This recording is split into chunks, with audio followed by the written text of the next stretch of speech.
백성이 되었습니다. 우리가 하나님 백성이 되었으나 주의 말씀대로 살아갈 수 있는 능력이 없사오니 성령 충만함을 허락하여 주심으로 주의 백성답게 살아갈 수 있는 힘과 능력을 더하여 주시옵고, 또 주님의 장중에 붙들림 받아서 생명을 살리는 일과 또 주님의 영광을 나타내는 일에 쓰임을 받게 하여 주시옵고, 질그릇 같은 이 인생에 주의 보배를 담아 주셨사오니 날마다 이 질그릇을 깨물어서 그리스도가 나타나게 하시고 또 그리스도의 영광을 나타나게 하는 그런 삶 살아가게 하여 주시옵소서. 예수님 이름으로 기도드리옵나이다. 아멘. 예, 오늘은 신명기 보도록 하겠습니다. 신명기 19장입니다. 예, 19장 내용은 한마디로 하면 억울한 일이 없도록 해라 라는 겁니다. 세상 살아가다 보면 이 억울한 일이 생기면 참 힘들죠. 마음이 터질 것 같은 이 억울함. 또 잠을 자도 잘 수 없고 깨어 있어도 깨어 있는 것 같지 않는 그런 삶을 살아가는 사람들이 억울한 일을 당했을 때 그런 일이 생기죠. 그래서 하나님 나라에서는 이 억울한 일이 없어야 된다는 겁니다. 그래서 크게 이 세 가지 이야기를 하고 있습니다.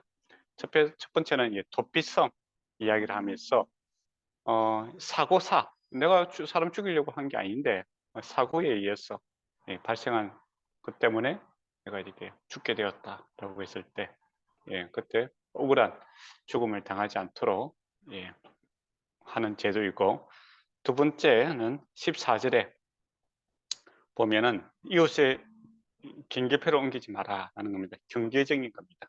네. 내 밭이 있고 내 논이 있는데 어떤 사람이 그 그 경계를 갖다가 헐어버리고 내 것을 자기 것이라고 주장하면은 참 억울하지 않겠습니까? 보통 그런 경우는 힘 있는 사람들이 그렇게 많이 하죠. 그래서 우리가 잘 알고 있는 아합이 나봇의 포도원을 갖다가 뺏어가지 않습니까? 그럼 참 억울한 일이 생기겠죠. 요즘에도 돈 때문에 요즘은 경제죠. 돈이죠. 돈을 이렇게 뺏어가고 또는 손해를 보게 되는 경우가 있으면 참 억울하지 않습니까? 그런 일이 없도록 해야 된다는 것이고, 세 번째가 15절부터 해서 21절까지는 이제 법정에서 거짓 증거 정인 때문에 억울한 일이 생기지 않도록, 우리가 이제 모함을 받을 때 얼마나 억울합니까? 모함 받을 일이 있습니다. 아무리 저와 여러분이 다르게 살아도 내가 없는 장소에서 그 사람이 있었다고 하고 또 하지 않는 말에 대해서 이게 모함을 받고 그런 일들이 있죠. 그래서 사람의 입이 참으로 무섭습니다. 그래서 정인으로 인하여, 거짓말로 인하여 억울한 일이 없도록 해야 된다. 그렇게 세 가지를 이제 요약해서 이야기합니다. 그러니까 생명에 관한 것, 그 다음에 재산에 관한 것, 그 다음에 법정에서 이 거짓말 때문에 억울한 일이 없도록 해라. 다른 일도 이제 다 포함되겠지만 크게 이제 세 가지로 들어서 이렇게 이야기를 하고 있습니다. 그러면 한번 구체적으로 보도록 하겠습니다. 1절에 보면 내 하나님 여호와께서 여러 민족을 멸절하시고 내 하나님 여호와께서 그 땅을 내게 주심으로 내가 그것을 받고 그 성읍과 가옥에 거주할 때에, 이 말만 들어도 얼마나 좋겠습니까? 지금 이제 요단강 동쪽에 있지 않습니까? 자기들은 입장에서는 과연 우리가 이 약속의 땅에 들어갈 수 있을까? 그렇게 생각하는데, 이게 확정을 지어서 이야기하는 거예요. 반드시 들어가고 땅을 받게 될 것인데, 땅을 받는 게 문제가 아니라 받고 나서 어떻게 살아야 되는가? 근데 받고 나서는 이제 세상 사람들하고 다르게 살아야 된다. 공의롭게, 정의롭게, 사랑의 마음으로 살아야 된다. 그런 이야기를 하고 있습니다. 하나님께서 공의로우신 분이기 때문에, 정의로우신 분이기 때문에, 거룩하신 분이기 때문에 우리도 거룩한 삶을 살아야 된다. 그 이야기를 하고 있죠. 땅을 차지하고 안 차지하고는 이거는 이미 끝났다라고 이야기하죠. 그런 의미에서 저와 여러분도 그렇습니다. 천국을 들어갈 수 있느냐 없느냐 문제가 아니고, 우리가 천국에 들어갔죠. 은혜로, 하나님의 은혜로 하나님께서 다 하셨습니다. 예수 그리스도께서 십자가에서 다 이루었다 하시면 우리는 그냥 들어갔어요. 그 다음에 우리가 해야 될 일은 뭡니까? 바로 어떻게 살아야 되는가. 그게 초점이 미쳐 있는 겁니다. 그래 보면 우리도 이 개신교가 거기 좀 약합니다. 예. 천국에 들어가는 거 거기에 대해서 이야기를 많이 하죠. 예, 복음을 전하는데 이야기를 많이 합니다. 뭐 중요한 일이니까 이야기를 많이 하죠. 그런데 이제 은혜 받은 사람이 어떻게 살아야 되는가? 거기에 대해서는 우리가 많이 약합니다. 예, 예, 깊이 생각하지 않고 계속 앞에 그 부분에만 머무르 있지. 예, 하나님의 백성으로 어떻게 살아야 될 것인가에 대해서 고민을 좀 덜 하고 살아가게 되면은 좀 문제가 생기게 된다는 겁니다. 근데 모세는 지금 땅에 들어가는 거 이건 일도 아니다 이라는 거죠. 사실로 이야기합니다. 아직 들어가기도 전에 사실로 기정사실로 이야기하고 나서 들어가서 어떻게 살 것인가 거기에 대해서 계속 말씀을 하고 있다는 겁니다. 그러면 우리는 이미 이제 약속의 땅 하나님 안에 들어와 있는 사람이죠. 예, 그렇다면 우리가 어떻게 살 것인가 거기에 대해서 늘 고민을 좀 해야 되는 입장입니다. 간단하죠. 사랑하라는 거죠. 하나님 사랑, 이웃 사랑이면 그 이웃 사랑이 어떤 형태로 나타나는가를 지금 설교하고 있는 내용이 바로 19장의 내용이다. 이렇게 보시면 될 것 같습니다. 이절에 보면 내 하나님 여호와께서 내게 기업을 주신 땅 가운데서 새 성읍을 내게 구별하여, 그러니까 세 개의 성읍을 구별해서 도피성을 세워라라고 되어 있는데, 9절에 보면 이 셋 외에 새 성읍을 더하여라고 되어 있죠. 그러면 총 3개, 3개니까 합이 6개죠. 그래서 요단강을 중심으로 동쪽에 3개, 서쪽에 3개가 있습니다. 그렇게 도피성이 있는데 그 도피성을 이제 세우는 이 조건을 보면 3절에 보면 내 하나님 여호와께서 내게 기업을 주시는 땅 전체를 세 구역으로 나누어 길을 닦고 모든 살인자를 그 성읍으로 도피하게 하라라고 되어 있습니다. 총 6개죠. 앞에 이제 들어갈 땅까지 이야기하면 어쨌든 간에 여기서 핵심은 뭐냐면 세 구역으로 나눈다라는 것이고 길을 닦아라는 표현입니다. 그러니까 한 곳에 이렇게 집중하지 말고 흩어져 있게 하라라는 겁니다. 그 이유는 뭘까요? 접근성이 좋아야 된다입니다. 그러니까 부지 중에 이렇게 사람을 죽였는데 그러면 어떻게 됩니까? 가족이라든지 그 친척들이 복수할 수 있는 그런 합법적인 권한이 있는 겁니다. 근데 너무 멀리 있으면 도망가다가 잡혀 죽잖아요. 그죠? 그러니까 사고가 생겼을 때 즉시 대피할 수 있는 그런 가까운 곳에 있어야 된다라는 것이죠. 예. 그럼 길을 닦아놔라 하는 겁니다.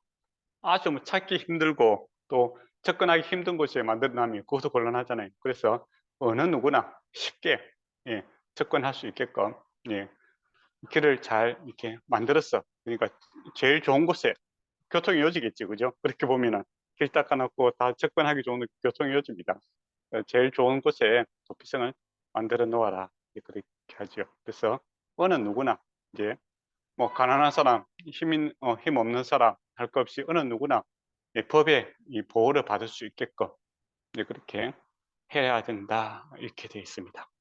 그게 좋잖아요, 그죠? 법이라는 거 또 이런 것들은 보편성이 있어야 되지 않습니까? 어느 누구에게나 공평하게 여기 적용이 돼야 되고 쉽게 그것이 접근이 가능해야 되겠죠. 근데 오늘 법에도 보면 돈 있는 사람들은 이제 변호사도 쓰고 그렇게 해서 법에 보호를 쉽게 받지만은 어려운 사람들은 의외로 법에 접근하기가 힘들죠. 그런 것은 우리가 좀 또 깊이 생각해 봐야 됩니다. 그래서 교회 안에서 또 우리가 교회가 해야 될 일 중에 하나가 이렇게 사회적인 법에서 이렇게 소외된 사람들도 법적 보호를 받을 수 있도록 우리가 신경을 써야 된다라는 측면도 있겠죠, 그죠? 그 다음에 이제 어떤 사람들을 이제 보호해야 되는가라고 했을 때 살인자라고 살인 사실을 보면 예를 듭니다. 보호해야 될 대상이 누구냐라고 했을 때 살인자가 그래도 도피하여 살만한 경우에는 이러하니, 그러니까 살인자는 원래 죽음이죠. 그 뭡니까? 살인한 사람은 목숨을 갚아야 되는데, 그런데 이제 이 도피성에서 살려줘야 되는 예를 들면 어떤 사람이냐라고 했을 때 누구든지 본래 원한이 없이 부지 중에 그의 이웃을 죽이는 일, 그러니까 사고사다 이거죠. 의도를 가지고 죽인 것이 아니고 사고 때문에 우연히 이렇게 발생했기 때문에 예, 이런 경우 그래서 이제 가령 5절에 보면 가령 예를 듭니다. 사람이 그 이웃과 함께 벌목을 하려 산림에 들어가서 손에 도끼를 들고 벌목하려고 찍을 때에 도끼 자루에서 빠져 그의 이웃을 맞춰 그래 죽게 함과 같으니라 하는 겁니다. 나무하러 갔는데 예, 도끼 자루가 원래 빠지면 안 되잖아요. 근데 뭐 물건이라는 게 예, 아무리 또 잘 관리를 해도 실수할 수 있는 거 아닙니까? 그래서 하필이면 또 그 옆에 있는 사람이 맞아 죽었네. 그런 경우 이제 도피했을 때 살려두어라라는 것이죠. 예. 6절에 보면 그 사람이 그에게 원래 원한이 없었으니 죽이기에는 합당하지 아니하나 두렵건대 그의 피해 보복을 하는 자들의 마음이 복수심에 불타서 살인자를 내쫓는데 그 가는 길에 멀면 그를 따라잡아 죽일까 하노라라는 겁니다. 예. 그러니까 사고사라고 해도 이제 만약에 뭐 내 아들이라든지 내 딸이라든지 가까운 사람이 이렇게 사고사를 죽여도 그때는 화가 너무 나지 않습니까? 그죠? 화가 너무 나겠죠. 그러다 보니 그러니까 이게 뭐 사고로 그랬는지 고의로 죽이는지 뭐 그 분별 안 되고 다시 또 이제 가서 또 사람을 죽이게 되면 이거는 이제 계속 일이 커지게 되는 것이죠. 그죠? 예. 근데 도피성이 너무 멀면은 가서 이렇게 잡히게 되겠죠. 그럼 죽게 된다. 그래서 가까운 곳에 이 도피성을 만들어내야 된다. 이제 그렇게 말씀을 하고 있습니다. 예. 그래서 7절에 보면 그러므로 내가 명령하기를 새 성읍을 너희를 위하여 구별하여 놓아라 라는 것이죠. 예. 그러면 새 성읍 하면 6개인데 구별해 놓으면은 이거는 유지비가 들겠죠. 그렇지 않겠습니까? 길도 닦아놔야 되고 또 재판하는 사람들도 따로 이렇게 모셔놔야 되고 사회적 비용이 이렇게 발생할 수밖에 없습니다.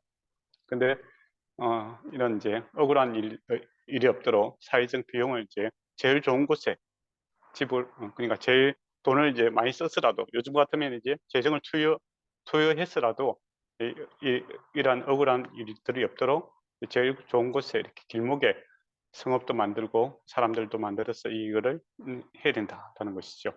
예. 8절에 보면 내 하나님 여호와께서 내 조상들에게 맹세하신 대로 내 질경을 넓혀 내 조상들에게 주리라고 한 말씀을 땅을 내게 주실 때에 이제 또 이야기를 합니다. 은혜를 받았다 이거죠. 그죠? 그러니까 여기서 또 은혜를 계속 강조합니다. 이게 우리가 노력해서 이 얻은 땅이면 내가 곧 법이겠죠. 그렇지 않습니까? 소위 말하면 내가 돈을 벌었으면 내가 돈 벌어서 내가 쓰겠다는데 무슨 말 하겠어요? 이렇게 할 수도 있잖아요. 근데 이 땅은 예, 자기들이 노력해서 얻은 것이 아니라 하나님의 은혜로 주어진 땅이기 때문에 그 주권이 어디에 있냐라고 했을 때 하나님께 있다라는 겁니다. 그래서 예, 비용이 들고 또 여러 가지 경제 논리 이전에 이 은혜의 논리가 더 필요하다라고 이렇게 이야기를 하고 있죠. 은혜 받았으니 은혜의 정신으로 살아야 된다라는 것이 여기서 이제 강조가 되고 있습니다. 예. 10절에 보면 하나님 여호와께서 내게 기업으로 주시는 땅에 무지한 피를 흘리지 마라. 그리고 이와 같이 하면 그 피가 내게로 돌아가지 아니하리라. 합니다. 핵심은 무지한 피. 예. 죄 없는 사람이 죽는 일이 없도록 해야 된다라는 겁니다. 예. 복수심, 분노 때문에 순간적인 분노와 오해 때문에 사람들이 죽지 않도록 이렇게 배려를 해야 된다는 것이죠. 11절에 보면 그러나라고 되어 있습니다. 그러나 만일 어떤 사람이 그 이웃을 미워하여 엎드려 그를 기다렸다가 일어나 상처를 입혀 죽게 하고 그 성읍으로 도피하면 이건 뭡니까? 계획범죄잖아요. 그죠? 예, 고의적으로 한다는 거죠. 의지를 가지고. 예, 미워한다라는 건 의지가 있다는 거죠. 그리고 엎드려 있다가라는 것은 계획범죄죠. 그 사람이 길목에 딱 지나가는 것을 보고 위에서 예, 사고사로 위장해서 이렇게 돌멩이를 굴려서 아니면 도끼를 던져서 이렇게 죽이는 경우죠. 그러니까 의지를 가지고 고의로 이렇게 살인하면 그 사람이 아무리 도피성이 오더라도 그 사람은 심판을 받아야 된다. 그렇게 이야기를 하고 있습니다. 그래서 12절에 보면 그 본 성읍 장로들이 사람을 보내어 거기서 잡아다가 보복자의 손에서 넘겨주게 할 것이라. 그러니까 그 성의 성읍들은 그 장로들은 뭡니까? 예, 객관적인 사람들이죠. 제3자 아닙니까?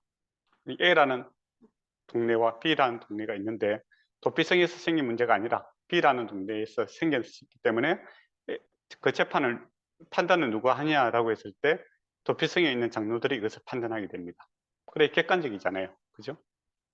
만약에 사고가 생긴 B라는 동네에서 장로들이 이렇게 뭡니까? 판단을 하면 어떻게 되겠습니까? 팔은 또 안으로 굽을 수가 있겠죠. 내하고 잘 아는 사람이라든지, 그죠? 평소에 좀 감정이 있다든지, 그러면은 이 판단이 이렇게 왜곡될 수가 있습니다. 또 권력자라든지, 뭐 그렇게 하면 또 더 왜곡될 수가 있겠죠. 그래서 판단이 공정성을 구하기 위해서 도피성에 있는 사람, 그리고 도피성에서 있는 장로들은 그 사람이 도피했을 때 그를 보호해야 되는 책임도 있는 사람들이고 의무도 있는 사람들이죠.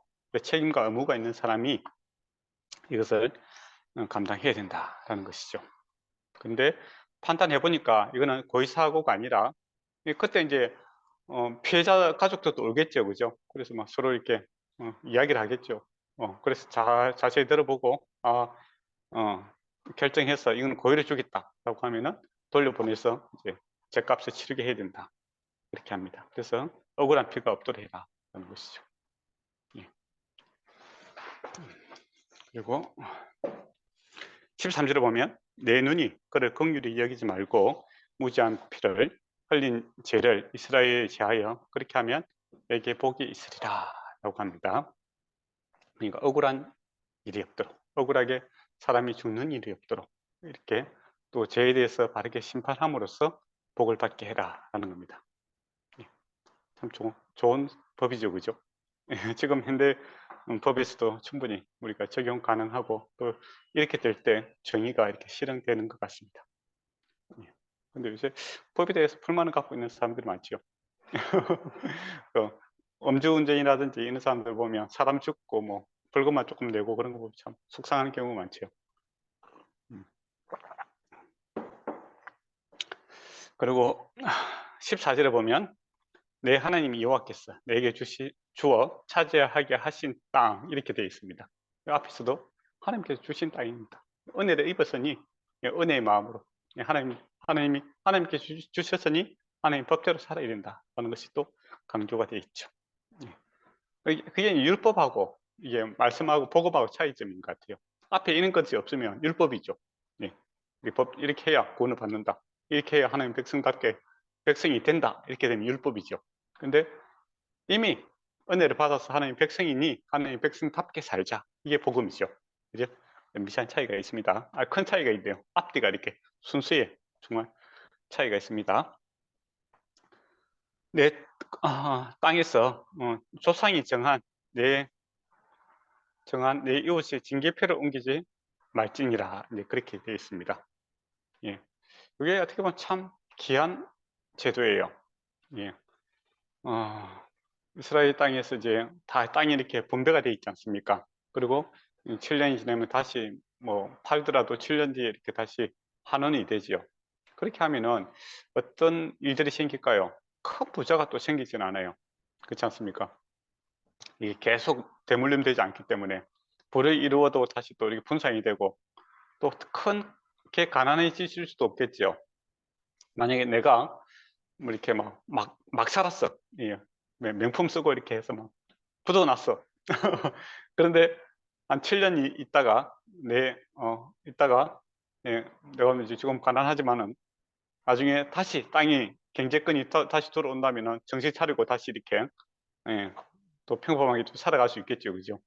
예. 근데 지금 같은 경우 우리는 이제 한번 재산권이 넘어가면 이제 계속 영원적으로 내려가지 않습니까? 그러니까 이게 이제 부자들은 더 부자가 되고 또 가난한 사람은 더 가난해질 수밖에 없는 그런 이제 문제가 생기게 되죠. 그래서 빈부격차가 계속 생기는 것이 이런 사회인데 그 하나님께서 주신 제도는 빈부격차가 그렇게 크게 생기지 않는 그런 구조를 가지고 있다. 이렇게 볼 수도 있겠죠, 그죠? 예, 그거 참 좋은 제도라고 생각합니다. 그런데 이스라엘 백성이 그 수준을 못 따라가는 게 문제죠. 예. 근데 이제 이런 억울한 일이 언제 생기냐라고 했을 때 아합이 라봇의 포도원을 갖다가 탐을 내지 않습니까? 그런데 나봇이 이제 말씀대로 하는 거예요. 하나님께서 조상이 주신 그 징계표를 옮기지 말아야 했어. 나는 못 팔겠다라고 하니까 이스라엘이 어떻게 합니까? 나봇의 포도밭을 갖다가 빼앗기 위해서 누명을 씌우죠. 아, 이 사람이 하나님을 뭔가 하나님을 모욕했다. 거짓 증인을 내세웠어. 나봇을 죽여버리고 그 땅을 포도밭을 사서 이제 정원을 만들어버리는, 채소밭을 만드는 그런 이제 악한 일을 한 사람이 이 아합이죠. 이게 권력 남용입니다. 맞죠? 예. 권력을 남용해서 남의 재산을 뺏는 일이 없도록 해라. 예. 그런 권력이 있고 힘 있는 사람들이 보통 남의 그 징계석을 옮기려고 하겠죠. 더 부자 되고 싶고, 더 남의 것이 더 뺏고 싶을 때 하는 거죠. 그래서 권력 남용이 없는, 그래서 힘 없고 가난한 사람이 더 가난해지지 않도록 보호를 해야 되는 것이죠. 그리고 힘 없는 사람들도 자기 재산을 지킬 수 있는 그런 거. 또 권력 있는 사람은 권력을 남용해서 함부로 쓰지 못하는 그런 일들이 방지해야 된다라는 것이죠. 사실 권력 남용은 보통 이제 언제 생깁니까? 탐욕이 생기죠. 탐욕. 욕심이 있을 때 남용을 하지, 욕심이 없으면 남용을 안 합니다. 이 권력을 갖다가 저번에 말씀드린 권력이란 하기 싫은 거 할 수 있고, 아니 하기 싫은 거 안 해도 되고, 할 수 있는 거, 할 수 없는 것도 할 수 있고 그런 거 아닙니까? 그때는 이제 탐욕이 보통 들어가게 됩니다. 그런 것을 이제 원천적으로 막아주는, 그래서 재산권 때문에 억울한 일이 없도록 이렇게 해야 된다는 것이죠. 오늘날에도 크게 우리가 생각해야 될 그런 부분이다라는 겁니다. 그 다음에 또 사람이 이제 가장 힘들게 하는 것이 어떻게 보면 거짓 증인이죠. 15절부터 21절을 보면 모든 악에 관하여, 또한 모든 죄에 관하여 한 증인으로만 정할 것이 아니요 두 증인의 입으로나 세 증인의 입으로 그 사건을 확정할 것이며, 모든 재판할 때 죄를 고발한다든지 뭐 문제가 생겼을 때 한 사람은 말만 들어서는 안 된다라는 겁니다. 두세 사람의 증인이 필요하다는 것이죠. 그러니 요즘 말로 하면 뭡니까? 사실 팩트에 근거해서 재판해야 된다라는 것이죠. 한 사람이만 하면 자기가 그 사람이 잘못 볼 수도 있는 거고, 그죠? 객관적이지 않잖아요. 상당히 주관적이지 않습니까? 그죠? 그래서 두세 사람이 증인이 필요하다라는 것은 팩트에 근거해서, 사실에 근거해서 이렇게 재판을 해야 된다. 그래야 억울한 일이 없다라는 것이죠. 그리고 자문에도 보면 그런 말이 있습니다. 송사를 할 때, 재판을 할 때 한 사람 한쪽 편만 말만 들어갖고는 옳은 재판을 할 수 없다. 조금 그 B라는 사람도 와서 이야기를 들어봐야 객관적인 판단을 할 수 있겠죠. 그래서 억울한 일이 없어야 된다는 겁니다. 근데 무슨 문제가 생기냐면 16절에 보면 만일 위증자가 있어 어떤 사람이 악을 행하였다 하면, 그러니까 거짓말하는 사람이 있더라라는 것이죠. 어떤 이익적인 이익을 위해서 어떤 모함, 질투, 시기, 또 뭐 경제적인 이유, 권력을 어떤 뭐 권세적인 자리를 하나 약속을 받는다든지 뭐 그런 여러 가지 이유 때문에 위증을 하는 경우가 생길 수가 있죠. 그러면 이제 억울한 사람이 죽게 되지 않겠습니까? 그렇게 하면 안 된다라는 겁니다. 그래서 이제 잘 모르지 않습니까? 누가 옳은지 모르겠다. 이제 그런 객관적인 사실이 있으면 좋은데, 잘 모르겠다. 이제 그렇게 됐을 때는 17절에 보면 그 농장의 쌍방이 같이 하나님 앞에 나아가 그 당시 제사장과 재판장 앞에 설 것이요 라고 되어 있습니다. 하나님이 재판해 주실 것이다 이야기를 합니다. 하나님께서 이스라엘 백성을 왕으로 다스리고 계시기 때문이죠. 그래서 제사장은 하나님 뜻을 이제 전달하는 그런 사람들인데, 어떻게 하냐 했을 때 우림과 두림이 있죠. 제사장의 옷에 보면은 yes, no, 하나님 뜻을 물을 때 사용하는 그 도구가 있지 않습니까? 그래서 하나님께서 판단하실 것이다 라는 겁니다. 참 이게 우리에게도 많이 필요합니다. 여러분이 교회 일을 하고 또 하나님 앞에서 이렇게 살아가다 보면, 특히 이제 목사든지 아니면 또 전도사든지 이렇게 교회 일들을 하다 보면은 모함을 받을 수가 있습니다. 내가 하지 않은 말을 했다고 이야기하는 사람이 있고, 그 알지도 못한 사람이 이렇게 또 뭐 모함을 하는 경우가 있어요. 억울한 일을 당할 때 보통은 이제 뭐 또 항변을 하고 뭐 그러다 보면 일이 더 커질 수가 있습니다. 물론 이제 뭐 안 했다고 이제 이야기하지만은 또 그 사람한테 가서 말을 했냐고 물어보면 또 안 했다고 하지 또 했다고 하겠습니까? 그죠? 그러다 보면 이제 더 문제가 커지는 경우가 있죠. 예, 그러나 우리 교회는 하나님이 살아 계십니다. 그래서 우리가 하나님 앞에 나가서 모세가 했던 것처럼 기도해야 되는 경우가 있죠. 그러면 하나님께서 옳고 그름을 판단해 주시는 입니다. 예. 그래서 하나님 앞에 나가야 된다. 이게 지금도 우리가 적용 가능한 이야기죠. 모세가 억울한 일 당했을 때 뭐 엎드렸다, 기도했다 그런 것처럼 신약 시대에 살고 있는 사람들이 모여 있는 곳에는 우리가 억울한 일, 모함을 당하는 일, 거짓 증인들이 능히 있을 수 있습니다. 그 거짓 증인 중에서는 잘 모르고 하는 사람도 있고 뭐든지 부풀어서 이야기하는 경향이 있고 또 남들은 좀 안 좋게 이야기하고 자기는 좀 좋게 이해하는 그런 모습이 있지 않습니까? 저를 딱 보면 알잖아요, 그죠?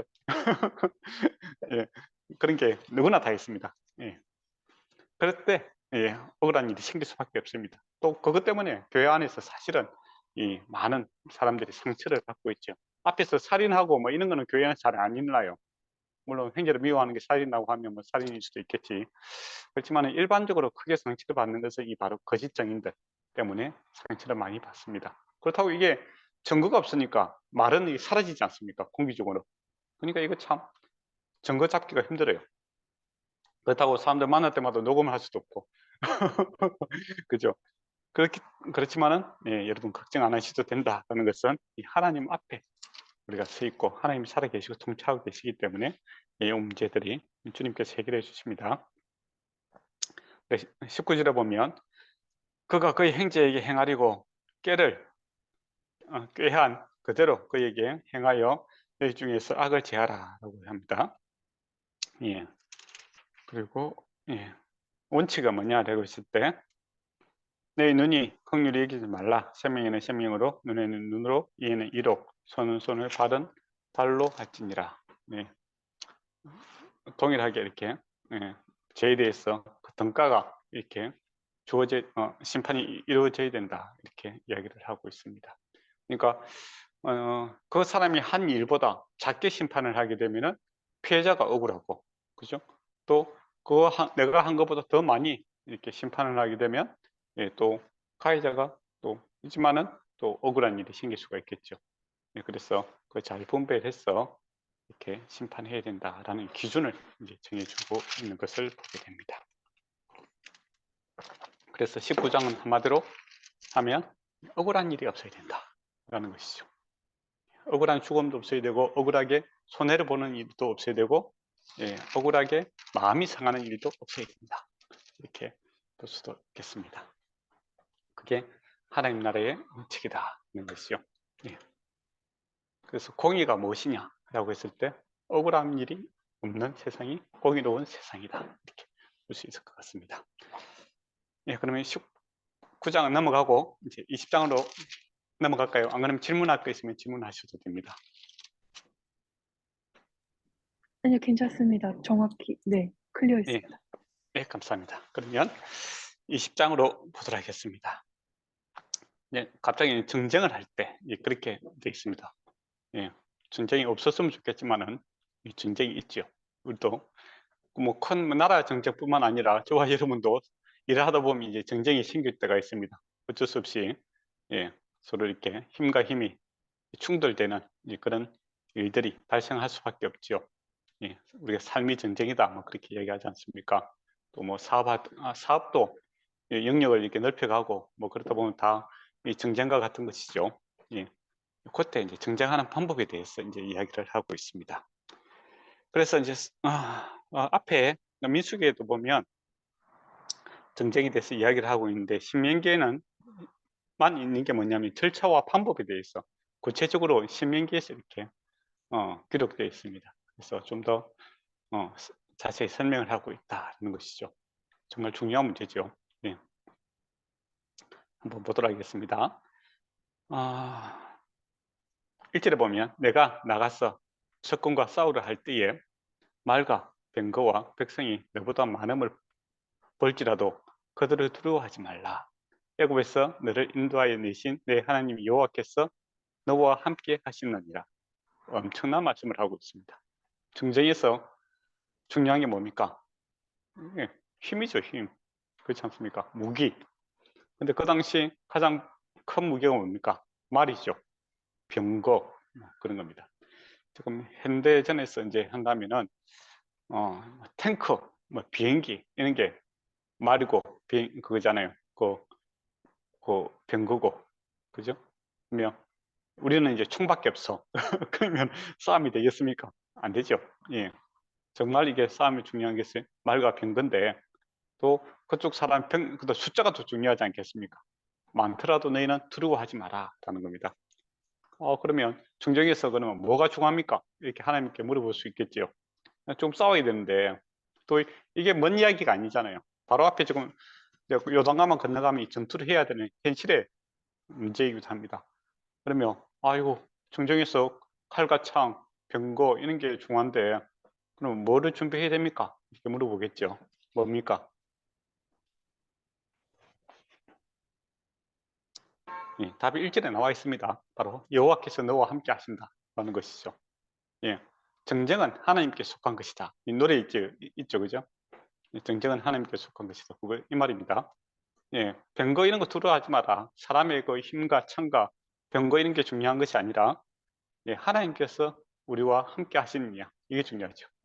그리고 이것은 막연하게 하는 것이 아니라 과거의 경험치가 있습니다.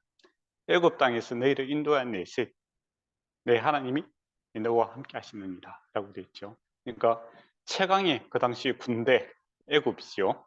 애굽을 하나님께서 물리치지 않습니까? 그 하나님께서 너희와 함께 하시는데 눈앞에 있는 병거, 말 이게 뭐 중요하겠느냐 이거죠. 예, 뭐 힘은 차고 넘친다 이겁니다. 그래 이것을 이제 다윗이 잘 이해를 했죠. 골리앗과 싸울 때 나는 너가 말하는 뭡니까? 너는 뭐 창과 뭐 칼과 금과 뭐 방패로 오지만 나는 내가 모욕하는 여호와 이름으로 간다. 그렇게 이야기를 하죠. 그러니까 하나님의 이름이 예, 다윗에게 무기였죠. 그것처럼 이스라엘 백성에 있어서 무기는 병거에 있는 것이 아니라 하나님이 함께 하시느냐 안 하시느냐 이게 무기다라는 것이고 또 하나님이 실제로 과거의 그런 모습을 보여주심으로 충분히 이해하고 설득이 가능한 내용입니다. 덮어놓고 믿는 게 아니고 확인하고 믿어라 이 말이죠. 예. 그래서 애굽의 이야기를 하는 겁니다. 그래서 이제 기독교에 대한 오해 중에 하나가 이 덮어놓고 믿는 것이라고 생각하는데 아닙니다. 기독교는 확인하고 믿는 겁니다. 확인하고 사실에 근거해서 또 증거에 근거해서 또 믿게 되면 또 증거가 차고 넘치는 이 상당히 실존적인 그런 종교가 기독교이다라는 겁니다. 근데 보통 이단들은 이제 덮어놓고 믿으라죠. 예, 그렇지만은 바른 기독교는 살아계신 하나님이다 하고 이야기하지 않습니까? 예, 우리가 하나님을 경험하며 살아가는 게 정상입니다. 예, 특별한 사람들에게 주어진 것이 아니라 모든 사람에게 주어진 것이죠. 예. 이절에 보면 너희가 싸울 곳에 가까이 가면 제사장은 백성에게 나아가서 그들에게 구하라 하는 겁니다. 제사장이 가랍니다. 왜 제사장이 갈까요? 왕이라든지 안 그러면 군대 장관이 가서 뭐 이야기를 안 하고 제사장이 가서 구하라라고 했습니다. 왜 그럴까요? 이 전쟁은 신전입니다. 신전. 하나님이 핵심이죠. 하나님이 함께 하시느냐 안 하시느냐가 이 전쟁의 정쟁의 승패를 가름하는 가장 중요한 것이죠. 그래서 제사장이 필요하다는 것이죠. 그래서 이제 그 모습이 어디서 보냐면은 모세가 손을 들고 있으면 이기고 손을 내리고 있으면 지죠. 예, 그죠? 그러니까 이 정정은 키는 하나님께 있다라는 겁니다. 그래서 제사장이 가서 선포를 합니다. 제사장이 뭐라고 하냐면 3절에 이스라엘아 들어라. 너희가 오늘 너희 대적과 싸우려고 나왔으니 그 마음에 겁내지 말며 두려워하지 말며 떨지 말며 그들을 말미암아 놀라지도 마라. 예. 왜 그렇게 놀라지 말라고 합니까? 4절에 보면 너희 하나님 여호와는 너희와 함께 하시며 너희를 위하여 너희 적들과 싸우시고 구원할 것입니다 라고 이야기합니다. 저기 이제 많고 이렇게 하면 겁이 날 수밖에 없죠. 근데 겁나지 마라. 두려워하지 않을 수 있는 근거가 있는데 눈을 들어 하늘을 보아라 하는 것이죠. 나의 도움이 어디서 오는가? 바로 하나님께서 우리와 함께 하시지 않느냐 하는 겁니다. 그러니까 다윗이 그걸 참 잘 이해를 했어요. 나의 도움은 하나님께로부터 온다. 하나님께서 함께 하시기 때문에 앞에 있는 적들을 두려워하지 마라 그렇게 이야기합니다. 그래서 이건 우리에게도 이제 늘 적용이 가능하겠죠. 우리의 삶에서 보면 참 두렵고 떨리는 일들이 많죠. 논리적으로 생각하면 그렇지 않습니까? 또 하나님께서 주시는 이 하나님의 일들이다라는 것은 우리가 할 수 없는 일들입니다. 항상 두렵고 떨림과 염려 밖에는 있을 수밖에 없지요. 그렇지만은 크신 하나님을 바라보게 될 때 우리가 평강을 누리게 되고 담대함이 생길 수밖에 없습니다. 그리고 그 믿음의 근거에서 하나님께서 역사하시는 것을 우리가 경험하게 되죠. 그래서 이제 이것을 이제 적용을 해야 됩니다. 우리의 힘이 하나님께 있으니까 어떻게 하라고 합니까? 군사수를 줄이고 있는 것을 보게 됩니다. 대단한 일이죠. 어떤 사람들은 이제 집에 가라고 합니다. 어떤 사람 집에 가라고 하냐면 5절에 보면 새 집을 건축하고 낙성식을 행하지 못하는 자가 있느냐? 집에 돌아가라 합니다. 그리고 만약에 죽으면 그 집에 살지도 못하고 어떻게 하느냐? 이렇게 되는 거죠. 참 놀라운 이야기를 하고 있습니다. 그 다음에 6절에 보면 포도원을 만들고 그 가시를 먹지 못한 자가 있느냐? 그러니까 농사 짓기 위해 요즘 같으면 이제 경제적인 투자를 했는데 아직 뭐 수확을 못한 사람이 있느냐? 그러면 집에 가라 이거죠. 근데 포도 나무를 만들고 그 소출을 먹으려면 한 5년 정도 기다려야 됩니다. 그러니까 투자하고 한 5년 정도 있는 사람이 오지 말라는 겁니다. 놀랍죠. 그리고 7절에 보면 여자와 약혼하고 그와 결혼하지 못한 자가 있느냐. 그러니까 옛날에 약혼식이 우리가 마태복음에 이야기하는 것처럼 약혼하면 이제 법적으로는 부부예요. 근데 이제 같이 살지 않는 그런 상태죠. 그런 사람이 만약에 죽게 되면 어떻게 되겠습니까? 다른 사람이 이제 장가도 못 가보고 이제 죽게 되면 억울한 일이 생기죠. 사랑하는 사람과 살아보지도 못하고. 그런 사람은 집에 가라. 그거죠. 참 얼마나 좋습니까? 그 다음에 8절에 보면 뭐 이것도 저것도 아닌데 마음이 두렵고 염려가 되면 집에 가라. 이거죠. 우리가 이제 지금 러시아와 우크라이나 맞죠? 전쟁을 하고 있지 않습니까? 그러니까 러시아에서 뭐 병력이 없으니까 길 가는 사람들, 젊은 사람들 이제 이렇게 징집을 하죠. 그러니까 지금 이제 러시아 젊은 사람들이 뭐 요새 발리 뭐 이런데 또 저쪽에 남미 이런 데 가서 이제 뭐 도망가 있더라고요. 근데 정쟁을 할 때는 이게 군사가 중요하거든요. 근데 하나님께서는 그 정쟁의 목적이 뭡니까? 정쟁하는 목적이 뭐죠? 세계 평화를 위해서 정쟁하지 않습니까? 항상 사람들이 정쟁하는 명분은 행복이죠. 우리가 더 잘 살고 우리가 더 부강해지고 우리가 무시당하지 않기 위해서 정쟁을 해야 됩니다. 그렇게 하잖아요. 그래서 행복권이 이 정쟁보다 우선이다. 그렇게 이야기를 합니다. 그래서 앞에 포도원 만드는 거 하고 그다음 집 짓는 거, 결혼하는 거, 그죠? 그리고 괜히 마음이 두렵고 이런 거는 행복에 관한 이야기잖아요. 그죠? 행복하려고 정정하려고 하는데 그러면 그 행복을 훼손시키서는 안 된다. 그래서 그것을 누려라 라고 합니다. 그러면 현실적인 이제 문제가 어떤 문제가 생길까요? 여러분이 군대 장관이라면 누굴 데리고 갑니까? 이거죠. 저쪽에는 지금 10,000명이고 우리는 그건 다 빼니까 숫자가 작지 않습니까? 그죠? 그러면 우리는 1,000명이고 좀 10,000명인데 이 사람 빼고 저 사람 빼고 그러면 어떻게 싸울 수 있겠느냐? 그렇게 의문이 생기겠죠. 그죠? 그렇게 하면 이 일을 갖다가 판단하는 사람을 뭐 100부장, 1000부장, 10부장한테 맡기면 어떻게 되겠습니까? 잘 안 해줄라 하겠죠. 그죠? 군사가 많아야 되니까. 그래서 5절에 보면 책임자들은 이렇게 되어 있습니다. 책임자들은. 그러니까 군대 장관이 이것을 판단하는 것이 아니라 민간에서 이것을 판단해라 이거죠.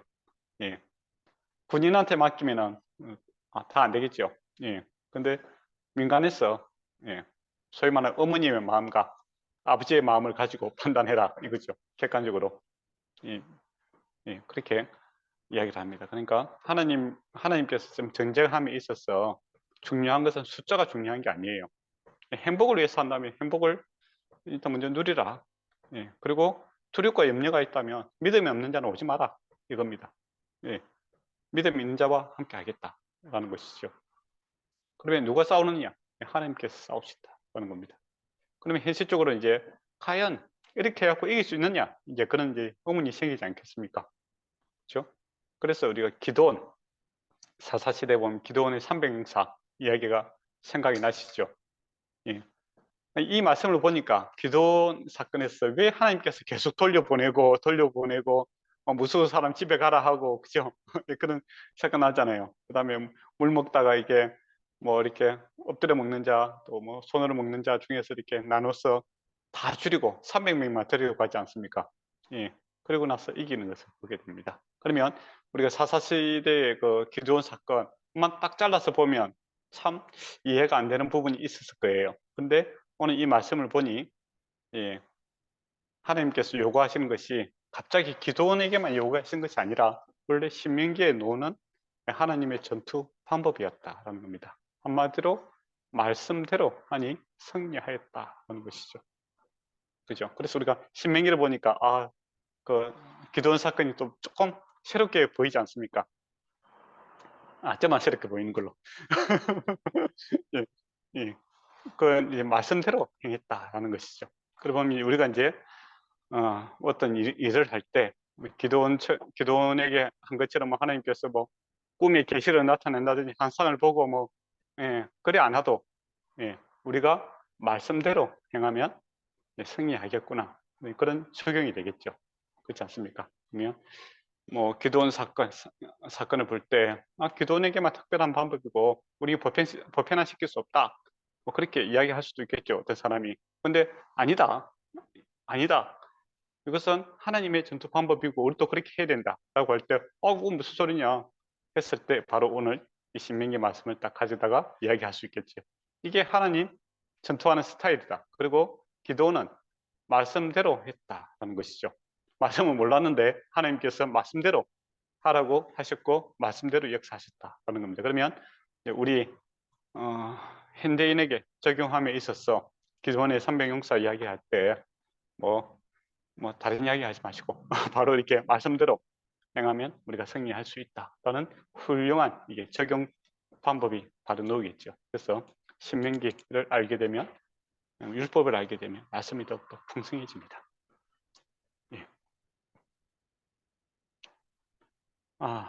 그리고 구절을 보시기 바랍니다. 백성이 이르기를 마친 후에 군대 지휘관들을 세워 무리를 거느리게 할지니라 라고 되어 있습니다.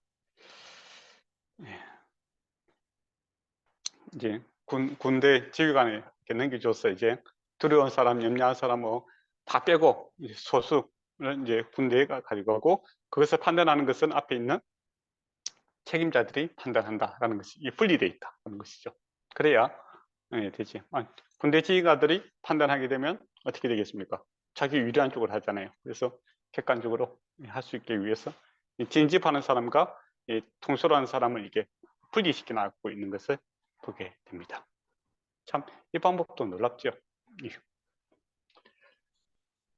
그리고 10절에서 18절까지는 이제 정복한 백성들을 어떻게 처리해야 되는가 이제 이거죠.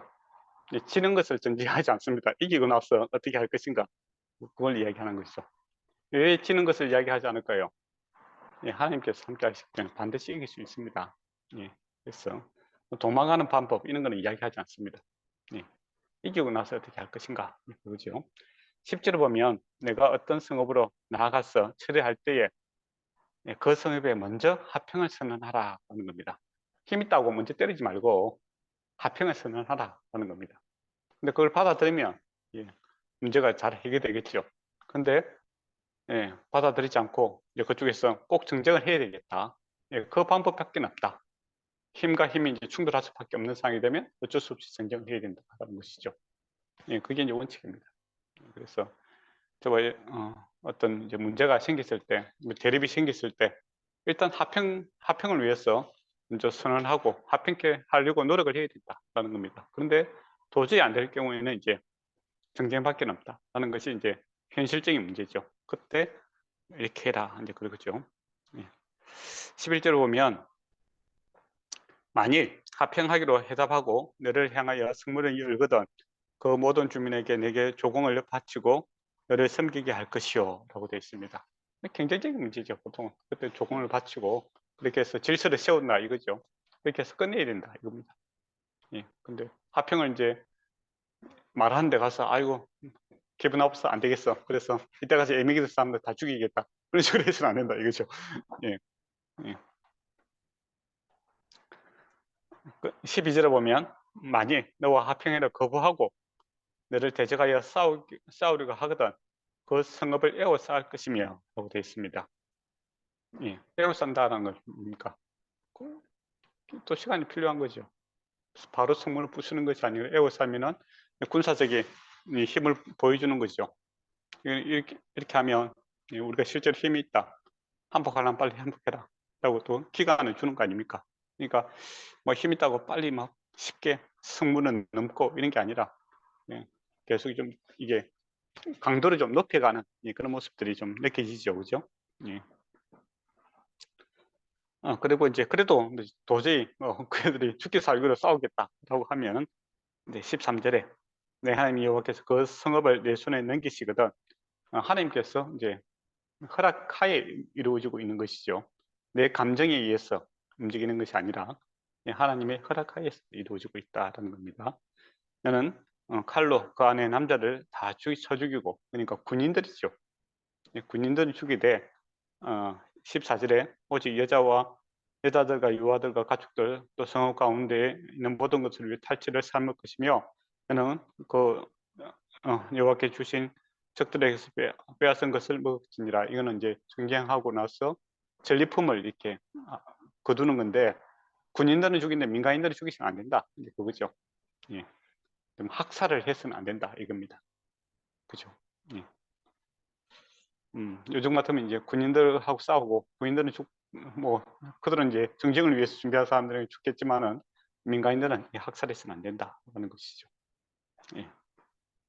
그리고 정쟁이 이기기 때문에 그 정리의 전리품을 이제 가지고 온 것은 마땅하다는 것입니다. 15절에 보면 내가 내게서 멀리 떠나 성읍들 그 곧 민족들에게 속하지 않은 성읍을 이같이 해라 할지니 그러니까 이 전쟁 방법은 일반적인 전투 그 모습이고 근데 예외사항이 있다라는 겁니다. 그 예외사항이 뭐냐면 16절에서 17절 지금 이제 눈앞에 보이는 가나안 전투죠. 그죠? 가나안 전투는 이제 그 성격이 다르다라는 겁니다. 오직 내 하나님 여호와께서 내게 우리 주시는 이 민족들 가나안 땅 지금 해야 되는 전투는 호흡이 있는 사람은 아무도 살려두시면 안 된다 이겁니다. 그래서 그 누구냐라고 했을 때 헷 족속, 아모리 족속, 가나안 족속, 브리스 족속, 히위 족속, 여부스 족속, 진멸 그러니까 다 죽여야 된다. 호흡 있는 사람 다 죽여야 된다 이거죠. 그러면 왜 그렇게 하시는가라고 했을 때 18절에 이는 이유죠. 이 가나안 땅의 전투가 다른 전투하고 다른 이유가 있습니다. 그들이 그 신들에게 행한 모든 가증한 일을 너희에게 가르쳐 본받게 하여 너희가 너희 하나님 여호와를 이렇게 범죄할까 하니라라고 되어 있습니다. 그러니까 심판의 의미가 있고 또 살려두었을 때 이스라엘 백성이 거룩을 잃어버리고 같이 멸망하는 자가 될까 하니 다 없애야 된다라는 것이죠. 그러니까 요즘은 죄와 같습니다. 죄와 싸움.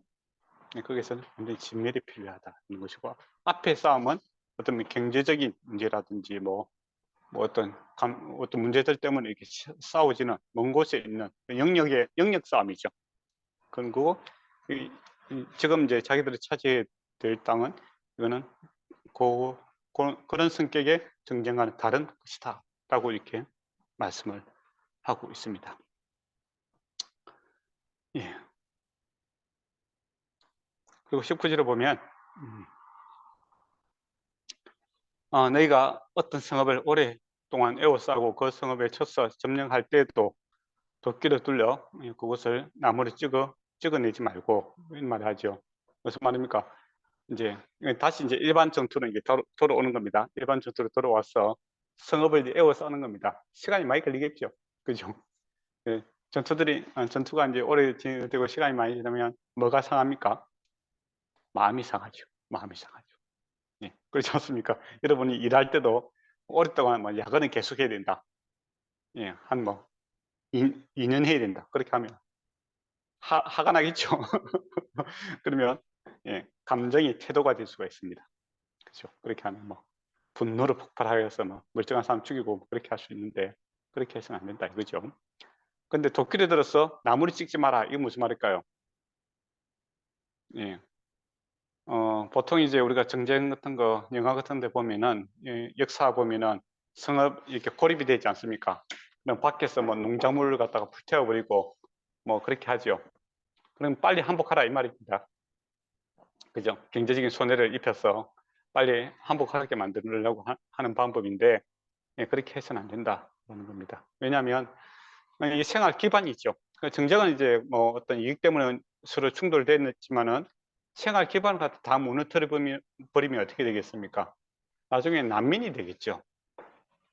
그죠? 그러면은 더 큰 문제가 생길 수가 있고 또 무고한 자들이 생길 수가 있습니다. 그래서 그렇게 해서는 안 된다라는 겁니다. 그래서 경제적인 손실이 없게끔 하고 나무가 필요하거든 가시나무 말고 다른 나무를 가져다가 무기를 만들어라라는 겁니다. 그러니까 뭐 이 사람들 죽이고 멸망시키는 것이 목적이 아니라 서로 이제 힘의 충돌에서 이제 서로 이익관계 때문에 이렇게 질서를 세우는 거 아닙니까? 거기에서 충실하고 오랫동안 기다리면서 이렇게 해야 되지. 소위 말하는 감정이 태도가 되어서 뭐 이렇게 남의 손해를 끼치게 하고 뭐 다시 복구하지 못하도록 뭐 이렇게 하면 나중에 더 큰 문제가 생긴다라는 겁니다. 근데 일반적으로는 정쟁사를 보면 이렇죠. 한복을 권했다가 한복 안 하면 어떻게 됩니까? 징기스칸 같은 경우는 초토화시켜 버리죠. 예. 그래서 다시는 이제 저항하지 못하도록 다 죽이고 뭐 그렇게 하는 일들이 많이 있었습니다. 근데 그렇게 해서는 안 된다라는 겁니다. 그래서 예. 그리고 수목이나 사람이나 너희가 어찌하여 그것을 에워쌌겠느냐. 다만 감옥이 아닌 수목은 찍어내어 너희와 싸우는 그 성읍에 치는 기구를 만들어 성읍을 함락할 때까지 쓸지니라 라는 겁니다. 그러니까 빨리 함락시키기 위해서 뭐 경제적인 손해를 끼치게 하고 그렇게 해서는 나중에 더욱더 문제가 커지죠. 그래서 이제 만약에 지금 정쟁이 일어날 때도 뭐 민간 시설이라든지 뭐 기반 시설을 갖다 폭격해 버리면 어떻게 됩니까? 예, 빨리 항복하라고 하는 거죠. 예, 보통 그렇게 뭐 비행기가 날아가서 이제 주요 기관을 갖다 폭격하지 않습니까? 그죠? 빨리 항복해라. 그렇게 하면 앞으로 더 이상 더 어려워질 것이다. 이제 그렇게 보여주는데, 근데 만약에 전쟁이 끝나게 되면 어떻게 되죠? 사람들이 완전히 이제 가난에 시달리게 되고, 난민이 생기게 되고, 폭동이 생기게 되고, 더 문제가 계속 생기게 됩니다. 그런 식으로 해서는 안 된다. 라는 것을 이야기를 하고 있습니다. 분노 가운데서도 자비가 있어야 되고, 예, 사람을 살리는 것이 목적이지 사람이 죽이는 것이 목적이 아니다라는 겁니다. 정쟁이라는 자체가 어떻게 보면 사람의 목숨을 죽이는 것인데 그 죽이는 목적이 아니라 사실은 살리는 것이 목적이 있다라는 것이죠. 예. 그런 큰 뜻이 있습니다. 그리고 우리 개인적으로 이렇게 적용한다면 그런 좋은 말이 있더라고요. 감정이 태도가 되어서는 안 된다. 성숙한 사람이 뭐냐라고 했을 때 감정이 태도가 되어서는 안 된다. 그런 말을 하더라고요. 그래서 참 좋은 말이다 생각이 들었습니다. 그래서 우리 기독교적으로 하면 감정이 말씀이 행동이 돼야 되지 감정이 행동이 돼서는 안 된다. 뭐 그렇게 또 적용이 가능하지 않겠나 싶은 생각이 드네요. 혹시 20장까지 했는데 뭐 질문할 거 있습니까? 아니요, 괜찮습니다. 예, 감사합니다. 네. 그리고 이제 21장부터 해서는 21장 이제 1절에서 9절 앞에 이제 정쟁에 가는 어떻게 보면 정당한 이렇게 살인이 일어나는 경우가 있고, 그죠? 그다음에 1절에서 이제 9절까지는 보도록 하겠습니다. 1절에 보면 내 하나님 여호와께서 내게 주어 차지하신 땅에서 피살된 시체가 들에서 엎드려져 발견하고 쳐 죽인 자가 누구인지 알지 못하거든. 근데 변사체가 이제 발견이 됐다. 이겁니다. 예. 근데 누가 죽였는지 알 수가 없다. 이런 거죠. 그러면 어떻게 해야 되는가? 라고 했을 때, 그 사건이 발생한 지역에서 동식문을 이렇게 쫙 그리게 됩니다. 그래서 가장 가까운 성읍에서 그것을 감당을 해야 된다는 것이죠. 그래서 어떻게 해야 되는가라고 했을 때, 3절에 보면 성읍의 장로들이 그 성읍에 아직 부리지 아니하고 멍에는 매지 아니한 암소를 취하여, 아주 귀한 암소겠죠, 그죠? 새끼 암소입니다. 그 암소를 취하여 4절에 장로들이 물이 항상 흐르고 항상 흐르는 곳에서 송아지를 꺾어서 목을 꺾어 죽이라 이 말이죠. 죽여서 이 문제를 해결해야 된다는 겁니다. 그때 5절에 레위 제사장들도 그리로 갈 것이니 그들은 내 하나님께서 택하사 자기에게 섬기게 하며 또 여호와 이름으로 축복하게 하신 자 곧 모든 성소와 모든 투쟁이 그들의 말대로 판결을 하리라. 그러니까 제사장이 판결해서 이 문제를 해결해야 된다. 이렇게 되어 있습니다. 그러면 왜 가까운 장로들이 이 문제를 성읍의 장로들을 보고 이 문제를 해결하라고 했을까요?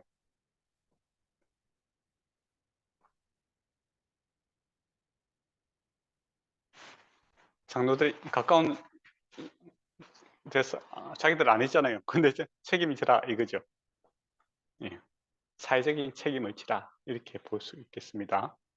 그러니까 내 가날 아래 있는, 그러니까 내가 통치하고 있는 이 지역에서 어떤 억울한 일들이 없도록 예방 차원이겠죠. 만약에 이렇게 변사체가 발견되고 피해자가 이렇게 생겼을 때 이제 소를 갖다가 잡아갖고 해야 되고, 또 중앙에서 또 내외 제사장들이 와서 이렇게 조사를 하고, 그러니까 그러니까 장로들 보고만 이렇게 그 조사하라면 어떻게 되겠습니까?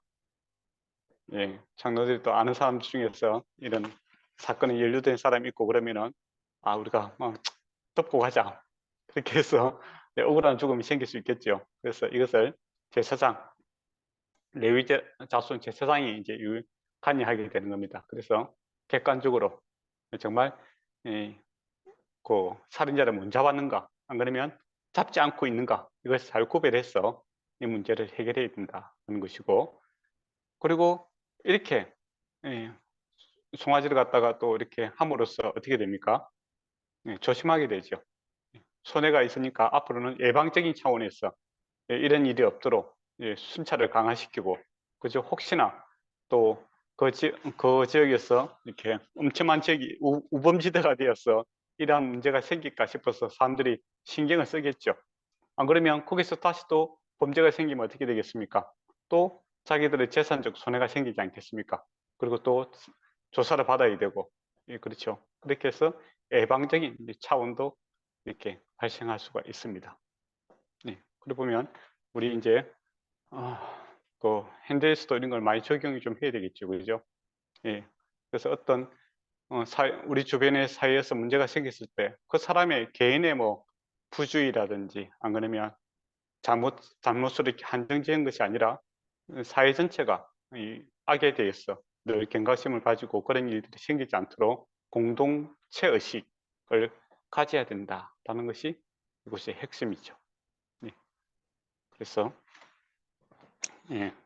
그런 의미에서 이런 법들이 주어지고 있다라는 겁니다. 그리고 이제 항상 흐르는 물이 뭡니까? 성경에서 거룩한 물은 흐르는 물입니다. 흐르는 물에 거룩한 물에서 죄가 발생했잖아요, 그죠? 그래서 죄를 씻어야 된다. 하는 것이죠. 그리고 장로들도 6절에 보면 손을 씻으며 그러니까 오게 됩니다. 그러니까 이 억울하고 제약을 이제 앞장서서 이렇게 다 정리하고 손 씻고 새롭게 이제 해야 되겠죠. 예, 그리고 7절에 말하기를 우리의 손이 이 피를 흐리지 아니하였고 우리의 눈이 이것을 보지 못하였다 이렇게 합니다. 우리는 그러니까 이게 정확하게 해야 된다 이거죠.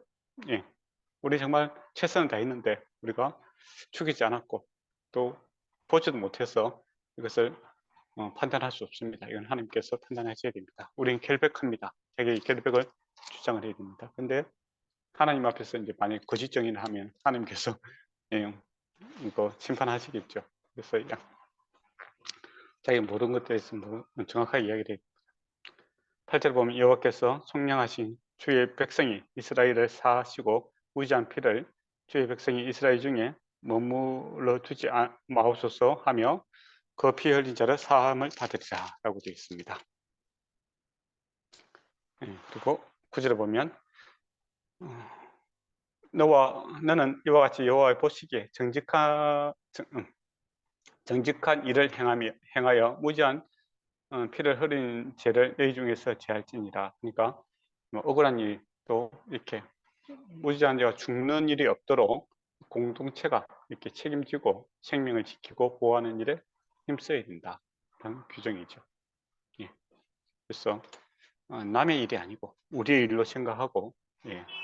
지도자, 특히 장로들, 예. 지도자들이 예. 사람들을 이렇게 생명을 보호하고 재산을 보호하는 일에 힘써야 된다. 라는 것을 강조를 하고 있습니다. 그 다음에 10절에서 14절을 보도록 하겠습니다. 예, 아까 정정해서 이렇게 전리품으로 그 여인들과 아이들을 데려올 수 있다라고 했지 않습니까? 근데 어느 항공차가 보니까 포로 중에서 여인이 너무 아름다워 11절에 보면 포로 중에 아름다운 여인을 보고 그에게 연연하여 아내를 삼고자 하거든. 그럴 수 있잖아요, 그죠? 예, 예, 아름답고 멋있는 사람은 다 좋아 보이지 않습니까? 그래서 저 사람하고 결혼했으면 좋겠다. 마음이 이렇게 막 뛰고 있습니다.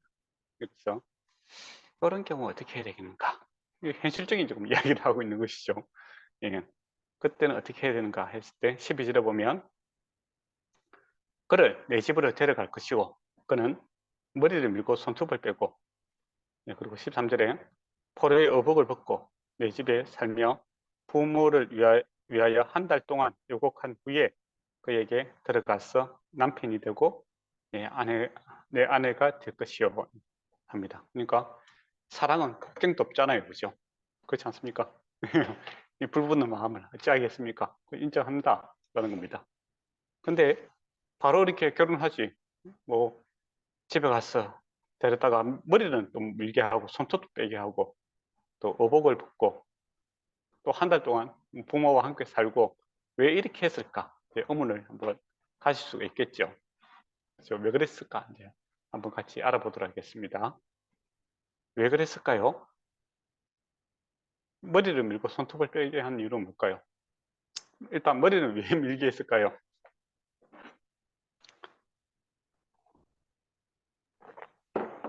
그, 그만큼 상징적인 걸까요? 약간 이방인이라면? 예, 뭐 일단 크게 보면 이제 죽었다가 다시 살아나는 그런 의미도 음, 갖고 있겠죠. 새롭게 태어난다 그런 의미도 있겠지만은 또 현실적인 문제도 있습니다. 사람이 결혼할 때 아름답다고 이렇게 다 결혼할 수 있는 게 아니잖아요. 예, 그렇지 않습니까? 그래서 머리를 밀게 되면 예, 웬만한 사람은 아름답지 않습니다. 그렇지 않습니까? 여자분들이 이제 머리가 길고 그러면 참 아름답게 보이시는데 만약에 바리깡으로 이렇게 다 머리를 밀었다고 생각해봐요. 그럼 본인도 수치스럽고 옆에 보는 사람도 좀 모자라도 쓰시지 그렇게 되잖아요, 그죠? 그래서 결혼하는 거 이거 외모로만 판단했을 건 아니다 하는 것이죠. 맞지 않습니까? 예, 그래서 지금 심장이 퐁당퐁당 뛰는데 이게 전체적인 것을 보고 지금 내가 이방인의 사람을 받아들이려고 하는가? 안 그러면 뭐 젊었을 때는 이게 또 외형적인 것에 혹 다 빠지고 그러잖아요. 그러니까 외모만 보고 이렇게 판단하지 마라. 하는 것이고, 손톱을 왜 뺄까요? 아프잖아요. 손톱 빼면 얼마나 아프겠어요. 예. 근데 손톱 빼면은 무엇을 할 수 없죠? 일을 못 하지요. 그렇지 않습니까? 설거지 하기도 힘들고. 그죠? 그러니까, 이 여인을 데려오는데 경제적인 욕심 때문에 생길 수도 있잖아요. 그죠? 일 시키려고. 사랑이 있어서 결혼하는 것이 아니고, 예. 노동력을 위해서 하는 경우도 있잖아요. 그죠? 그러니까, 그렇게 생각하지 말고, 예. 자세히 보라. 안치 두고, 보고, 또, 일부터 시기 생각하지 말고, 예, 아무것도 할 수 없는 시간에 하나님에 대해서 가르쳐야 되고, 그죠? 이, 그, 문화도 가르쳐야 되고, 뭐 그런 것들이 있죠. 그죠? 그래서 노동력 착취를 위해서 결혼해서는 안 된다. 라는 측면이 좀 강한 것 같아요. 제가 보기에는. 의복을 벗고, 예, 뭡니까? 이제 그, 옛날에는 뭐, 우리도 이제 소수민족들 보면 고유의 그 의상들이 있지 않습니까? 예, 근데 벗고 이제, 예, 이스라엘 민족으로 이제 새 옷을 입히는 거죠. 하나님의 이제 앞에는 그 머리를 미는 행위, 손톱을 빼는 행위는 아름다움에서 멀어지는 것이고, 또 손톱 빼는 피를 보게 죽는 거 아닙니까? 죽고 새로운 사람은 태어났다, 이런 의미죠. 우리도 죽고 예수 그리스도의 의의 옷을 입었지 않습니까? 그러니까 새로운 민족으로 태어났다라는, 받아들이라라는 것이죠. 신분의 변화, 더 이상 종이 아니다라는 것이죠.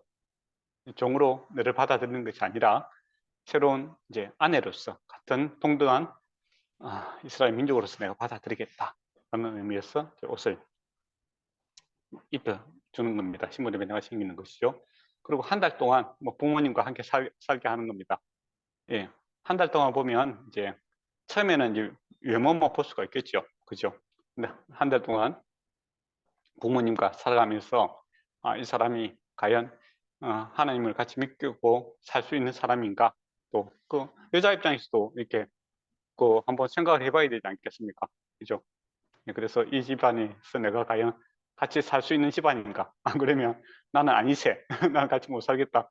그렇게 서로에 대해서 이제 알아갈 수 있는 그런 충분한 시간을 한 달 동안 가지라라는 것이죠. 그런 의미에서 이렇게 한 달 동안 보고 나서, 서로 남편도 이 여인하고 살아야 되겠다. 내가 외모로 마취하는 것이 아니라 이 사람 인품이라든지 뭐 여러 가지 것들을 다 사랑함으로써, 그러니까 한 달 동안 일도 안 하고 가만히 있고 뭐 이렇게 보면은 이제 그 사람이 이제 장단점이 이렇게 발견이 되겠죠. 예, 사람에게만 집중할 수 있지 않겠습니까? 뭐 일을 하다 보면 뭐 정신없이 가는데, 장단점을 이렇게 다 발견하고 나서 이제 그래서 내가 같이 살겠습니다라고 하면 아내로 받아들여야 된다는 겁니다.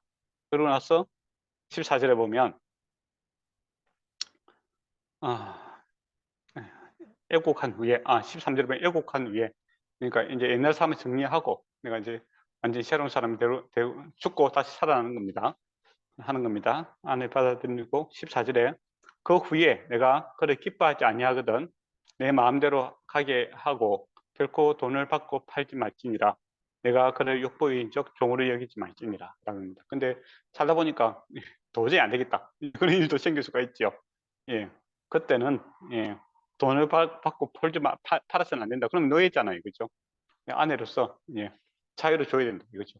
그러니까 여성 입장에서도 이거는 가능하겠죠. 나는 도저히 뭐 이 집 하나 같이 못 살겠다.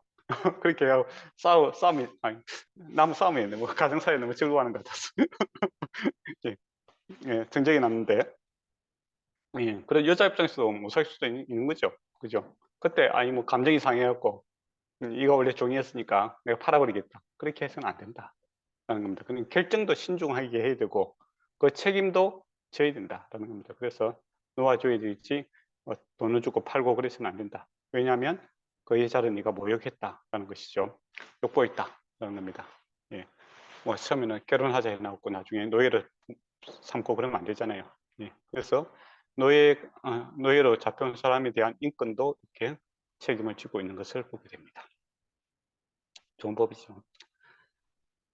그 다음에 결정 후에는 책임감, 예, 그리고 신중해야 되겠죠. 그것도 참 있는 것 같아요. 예. 그래서 보통 이제 우리 10대들 데리고 있는 예, 우리 선생님들, 10대들은 외모에 좀 집착하는 경우가 있죠. 그죠? 여자친구, 남자친구 사귀는 일에 있어서 외모에 이렇게 집착할 수 있는 나이입니다. 거의 정상이죠. 예. 그렇지만 이제 우리가 가르쳐야 되는 입장에서 성경적인 가르침을 한다면 사람은 외모만 볼 것이 아니라 여러 가지 객관적으로 이렇게 볼 게 많다라는 것도 점점 알아가게 하는 그런 방법이고, 또 그의 결정에 대해서 책임을 지는 그런 모습들, 그것도 가르쳐야 된다는 겁니다. 그리고 한번 결정했으니까 뭐 끝까지 가야 된다, 아니죠. 사람이 실수할 수 있습니다. 그렇지만은 그 마무리도 이렇게 깔끔하게 해야 되지, 집착을 한다든지 지척거리게 되면 아주 못난 모습을 보일 수가 있다는 겁니다. 시작은 신중하게, 그리고 문제가 생겼을 때는 깔끔하게 좀 이렇게 책임감 있는 그런 모습을 보여주는 것이 필요하다라고 이야기가 할 수 있겠죠.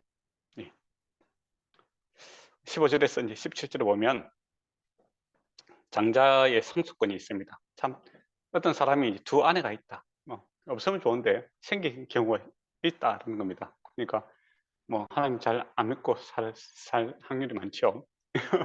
그리고 또 뭐 이미 두 아내가 있는데 뭐 결혼해서 또 갑자기 그 후에 이제 신앙을 가진 사람들도 있습니다. 옛날에 그 사람이 있더라고요. 예.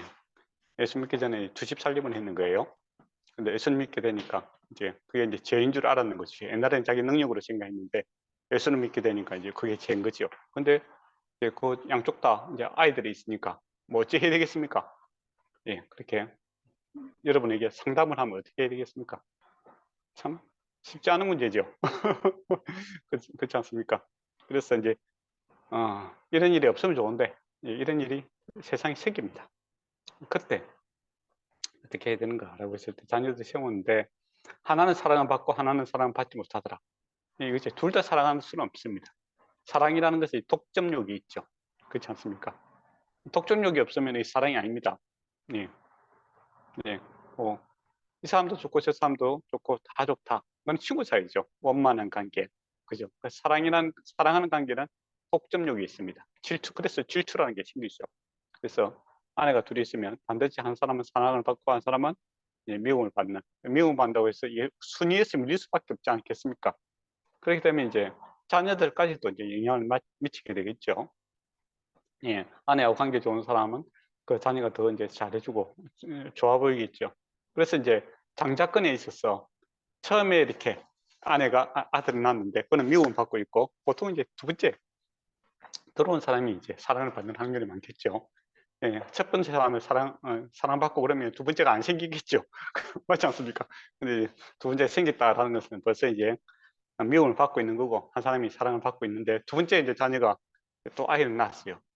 그렇기 때문에 이제 아버지 입장에서는 어, 감정에 의해서 두 번째 아들을 내 정자로 삼아야 되겠다, 그렇게 해서는 안 된다 하는 겁니다. 예, 그러니까 앞에서 말한 것처럼 감정이 태도가 되어서는 안 된다, 법대로 해야 된다, 그렇게 이야기를 합니다. 그래서 17절 보면 반드시 그 미움을 받는 자의 아들을 장자로 인정하여 자기의 소유에서 그에게 두 몫을 줄 것이니 그는 자기의 기력의 시작이라 장자의 권리가 그에게 있습니다 라고 이야기합니다. 이게 원래 장자권을 인정해 줘야 된다라는 겁니다. 네. 그래야 문제가 안 생기겠죠. 네, 그렇게 안 하면 이제 문제가 생깁니다. 그거는 어떻게 할 수 있느냐라고 했을 때 야곱이 이야기해서 잘 할 수 있죠. 야곱이 여러 아내들이 있었지 않습니까? 원래 장자가 있었는데, 예, 야곱이 누굴 좋아합니까? 요셉에게 또 특별한 옷을 입히고, 예, 자기 사랑하는 아내에게 난 아들을 갖다가 이제 장자 대우를 하니까 나중에는 뭐 행자직견에 서로 미워하고 팔아버리고 뭐 그런 일이 생기죠. 예, 사람이 감정에 크게 지배를 받는 사람들입니다. 그렇지만은 우리는 감정에 의해서 행동하는 것이 아니라 말씀대로 행동해야 피해자가 생길 수 없다. 이런 거죠. 피해자가 안 생길 수 있다는 겁니다. 예, 그 다음에 18절에서 이제 21절에 사람에게 완악하고 배역한 아들이 있어. 이 아들이 있는데 완악하고 폐역하더라. 그래서 아버지가 도저히 안 되겠다. 그래서 죽여야 되겠다. 라는 일이 생기게 되었습니다. 그래서 부모가 그를 끌고 성문에 와서 성읍 장로에게 가서 이야기를 합니다. 폐역해서 방탕하여 술에 잠긴 자라며 그 성읍의 모든 사람들을 그 돌로 칠 것이니 이는 너희 중에서 악을 제하라. 이제 그렇게 되어 있습니다. 옛날에는 지금 이제 아랍이라든지 그런 데 보면 이제 가족 간에 이제 문제가 생기고 그러면은 가족들이 이렇게 심판하고 죽이는 경우가 있지 않습니까?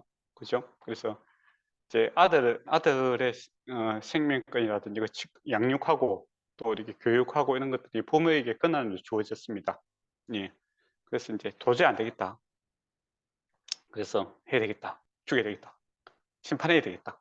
라고 문제가 생기죠. 그때 어떻게 하라냐고 하면은 20절에 보면 장로에게 말하라라고 합니다. 왜 그럴까요? 집에서 조용히 처리하지 소리 없이 모여서 처리하면 되잖아요. 근데 장로에게 말해라라고 한 이유가 뭘까요? 가정에 불미스러운 일을 왜 장로에게 가서 말하라고 할까요? 남들에게 얘기하지 말고 장로에게 얘기하라는 걸까요? 그러니까 이게 아버지가 잘못 판단할 수도 있잖아요. 그렇잖아요. 아, 아버지하고 아들하고 성격이 안 맞을 수도 있는 거고, 그렇잖아요. 또 아버지가 좀 이상할 수도 있는 거고, 아들이 진짜 문제가 있어갖고 도저히 안 되는 경우도 있을 수도 있고, 그죠? 근데 이게 좀 그 옛날에 뭐 한국의 사도세자 아십니까? 사도세자가 태주에서 이렇게 아버지가 죽이잖아요. 그죠? 근데 가만히 생각하면 아들도 삶이 있는데 자기 스타일이 있는데 아버지가 너무 강요를 하는 거죠. 그렇다고 문제가 생겨갖고 결국에는 아버지가 왕이니까 죽였다 이거죠. 그죠? 그런 경우도 있는 거예요. 아버지가 우리가 이제 그 아들이 문제하고 그렇게 한다라고 했을 때 근데 부모 입장에서 보면 좀 그렇는데 옆에서 보면 또 부모가 너무 하는 경우도 있거든요. 그죠? 무리한 걸 계속 요구하고 싫어하는 사람하고 결혼시키려고 하고 또는 자기 그 은사하고도 안 맞는 공부를 강요할 수도 있는 문제고 그러면은 이 부모의 잘못이지 아이의 잘못은 아니잖아요. 그죠? 그래서 객관성을 띠게 하기 위해서 장로에게 가서 이야기하라라는 겁니다. 그래서 아들 말도 한번 들어봐야 되죠. 그죠? 그래서 정말 이게 돌이킬 수 없고 폐역하고 인간의 도저히 안 되고 심판해야 되겠다라고 했을 때는 심판을 하라라는 겁니다. 그런데 특이한 게 있습니다. 원래는 이제 다른 정인들은 어떻게 합니까? 정인이 먼저 돌로 치잖아요. 맞잖아요. 근데 여기서는 부모가 제외됩니다. 네. 네. 부모가 자식을 죽이게 되면 어떻게 되겠습니까? 그게 참 평생 그 한이 되겠죠. 도저히 없는 데지만은 그래도 이 돌을 치는 데 있어서는 모든 사람들이 돌을 치는데 부모는 제외시킵니다. 네. 그러니까 객관적인 정말 죽을 죄를 지어서 죽는 죄인이죠. 그렇지만은 부모가 그것을 죽여서는 안 된다. 이 겁니다. 그렇잖아요. 만약에 살인을 저질렀어. 이 아이는 도저히 이제 안 돼서 이제 살인 선고를 받았어요. 근데 그 총을 갖다 쏘는데 부모 보고 쏘라면 그 부모가 마음이 어떻겠습니까? 그렇잖아요. 그죠? 그래서 이제 사회가 그를 심판할 수 있지. 인륜이라고 하겠죠. 인륜을 지키고 있는 그런 모습을 보게 됩니다. 참. 그리고 율법이 참 디테일하죠. 그죠? 예. 그리고 22절에서 23절 보면 사람이 많이 죽을 죄를 범함으로 내가 그를 죽여 나무에 달거든 그 시체를 밤새도록 두지 마라. 뭡니까? 나무에 달 정도면은 이거는 극도로 잘못한 사람이죠. 그죠? 그래서 이런 죄를 지은 자는 이와 같은 부끄러움을 당하게 될 것이다. 이렇게 상징을 보여줍니다. 그렇지만 밤새도록 두지 마라 라는 겁니다. 너무 이렇게 오랫동안 필요 이상으로 비난을 받게 한다든지 모욕을 받게 하는 것은 옳지 않다는 것이죠. 그리고 내게 주신 땅을 더럽히지 말라. 나무에 달린 자는 하나님께 저주를 받습니다. 라고 되어 있죠. 그래서 예수님께서 왜 십자가 지셨는가라고 했을 때 바로 이 대목이 나옵니다. 하나님께 저주받은 모습이고, 또 압살론이 머리가 많은 사람이잖아요. 머리털이 많은 사람이잖아요. 그죠? 나무에 달려 죽지 않습니까? 그죠? 하나님의 저주를 받았다. 그러니까 이 우리 신명기를 알고 구약을 이게 율법을 알면은 앞으로 역사에서 생기는 이 문제들을 또 새로운 시각으로 볼 수 있는 것이죠. 그냥 단순히 머리카락이 많아갖고 나무에 걸려 죽었는 것이 아니라 하나님의 저주의 심판이었다라는 것이 이제 확인이 되는 모습을 볼 수 있습니다. 오늘은 예언자매가 바쁘신 관계로 여기서 여기까지 하도록 하겠습니다. 혹시 질문 있습니까? 아니요, 오늘은 뭔가 되게 말씀들이 전부 다 정확하게 딱딱 떨어지는 것 같아가지고 조금 알기 쉬웠던 것 같습니다. 제가 준비를 많이 했습니다. 감사합니다. 너무 알기 쉬웠습니다. 오늘. 자랑을 항상 마지막은 자랑을 하게 되는 그리고 다음 주는 우리가 이제 마지막 한 달의 마지막 주는 이제 좀 쉬는 걸로 이때가 해왔죠. 저도 했다가 안 했다가 수업을 할까요? 안 그러면 쉴까요? 다음 주는 쉬어도 괜찮은 것 같습니다. 다음 주에 그래 좀 쉬고 이게 성경에 오늘 말씀대로 하면 결혼한 사람들은 이게 성경에도 안 가는데 연자는 결혼했기 때문에 공부도 안 하고 쉬어야 됩니다. 한 달에 이해해 한 주셔서 번은 감사합니다. 한 달에 한 번은 가족들하고 좋은 시간을 우리 교인들도 이렇게 같이 좀 쉬는 날이거든요. 하고 미리 말씀드리지만은 이제 5월 15일부터 해서 20일 날 제가 이제 우즈베키스탄 그 선교를 가게 됩니다. 그래서 갔다 오는 주 20일이죠, 목사님. 그 주간은 좀 쉬고 그 다음 주는 수업을 하는 걸로 그렇게 하면 어떻겠나 싶은 생각을 하고 있습니다. 마지막 주를 그 5월달은 마지막 달을 수업을 하고 그 앞에 20일은 그 제가 아마 피곤할 것 같아요. 피곤하기도 하고 피곤한 핑계로 또 우리 교인들하고 다른 데 좀 놀러 갈 다른 시골 교회 가서 예배도 좀 드릴까 싶은 생각도 들고 그래서 그날은 좀 쉬고 마지막 주는 공부를 하는 걸로 그렇게 했으면 좋겠습니다. 네. 그럼 기도해 주고 마치도록 하겠습니다. 네. 사랑이 많으신 주님 감사합니다. 오늘 신명기를 통하여서 또 많은 율법과 주님의 지침을 또 들었습니다. 아버지 정말 늘 성경을 볼 때마다 주님이 얼마나 공평하신지 또 주님이 얼마나 사랑이 많으신지를 깨닫습니다. 한 글자 한 글자 이렇게 곱씹으면서 주님의 은혜를 또 상기할 수 있도록 인도해 주시옵시고 무엇보다 정말 율법에 의존하다가 또 바리새인이 되는 것이 아니라 아버지 주님이 만들어 주신 아버지 그런 울타리 안에서 저희들이 자유롭게 이웃을 섬기고 또 주님을 사랑하는 그런 귀한 은혜가 있을 수 있도록 인도해 주시옵소서. 모든 것 감사드립니다. 이번 주도 주님께서 함께해 주실 것 믿고 감사드리며 사랑하는 예수님 이름으로 기도드렸습니다. 아멘. 네.